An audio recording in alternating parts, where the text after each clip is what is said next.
Hi, my name's Steve Ryan. I'm the claim manager here at Delane Gibson. And today I'm going to be discussing why I think the automobile surcharge system is broken in Massachusetts. So let's start off with a little history. So back in 1976, the Merit Rating Board was founded.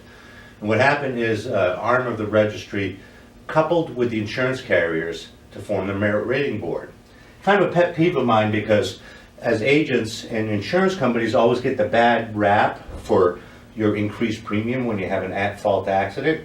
It's actually the state. They just use the insurance company as the revenue collection agent. Back then they established a threshold at $500. That means if an accident was under $500, you weren't surcharged. So you got to get out of jail free card. Back then, cost to repair a bumper was $300. So the little minor fender benders, you weren't penalized for.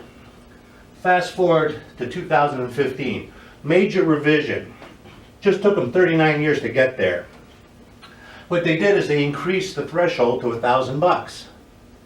What's the problem with that? Problem with that is in 2015, cost to repair a bumper is between $1,000 and $1,500. If the guys at the Merit Rating Board had just kept pace with inflation, they would have raised the threshold to $2,200. That's why the system's broken. They didn't keep pace. So now they're capturing a whole nother group of accidents. These little fender bender parking lot accidents are now surchargeable where they were never intended to be. And the reason for this is there's a ton of technology in the bumpers of today's vehicles.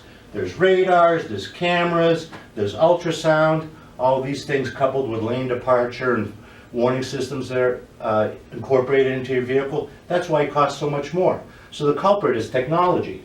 The accident is no different. Still the same 5 to 10 mile an hour fender bender, yet now it's going to be surchargeable. So let's take a look at the standards of fault that adjusters use to assess accidents.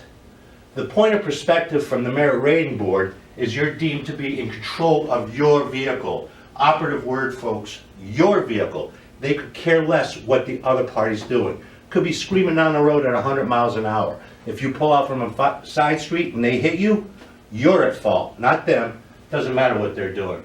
You're supposed to be aware of your surroundings and adjusting accordingly for driving conditions. Basically, driving defensively. So let's take a look at the actual Code of Mass Regulations. It states, if you fall into one of these standards of fault, that you are presumed to be more than 50% responsible for the accident. That's right, you're guilty until you prove your innocence. Let's take a look at a few of them. Starting with rear end collision. Obviously, who else would be at fault? If you hit someone from behind, you're going to be assessed to be at fault. If you have a traffic control, stop sign, traffic light, you're going to be at fault. You're backing up, you're going to be at fault. Exiting from a parked position, automatically at fault. One that's a little counterintuitive to a lot of people, opened and opening doors. If you open your door into traffic and someone takes it off, you're at fault, not the person that hit the door. And my personal favorite, single vehicle collision. Well, obviously, who else is going to be at fault? You're the only one, right? You're the only one in control of the vehicle. Let me give you a little example. You're going down 128, you're in the middle lane, you got cars to the right of you, cars to the left of you. All of a sudden you come upon a pothole. You hit the pothole, you cause damage to your car. Guess what, folks? That's a single vehicle collision. You're going to get surcharged for that. What you're supposed to do. Across the board, I recommend that everyone appeal the surcharges. There's two groups of people that don't fare well. Those people that have less than 6 years driving experience, typically younger drivers, and then on the other end of the spectrum, those that are more mature, 70, 75 and up. Good basis for appeal. Number one reason for getting a surcharge vacated, the weather. So if it's raining or snowing, automatically send your appeal in. Chances are you're going to get it vacated. Line of sight, let me give you an example of that. Right here in Wellesley, we have Route 9 dumping into Route 128. It's like trying to merge onto the Daytona 500. So you come on the on-ramp, there's a car stopped in front of you, you look over your left shoulder, check for traffic, you look back, car starts moving, you look back over your left shoulder again, you turn back, what happened, you stop, you bump into him.